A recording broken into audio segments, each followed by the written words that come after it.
Masarap ang pagkain doon. Tara. Makakabili ba ako? 12 lang pera ko. Oo naman.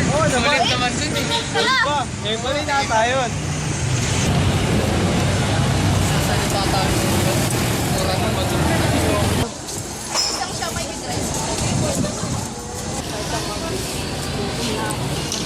Okay, salamat mga pre. Oo, okay ba? Sarap, di ba? Kahit ka lang. Oo lang. Basta kami.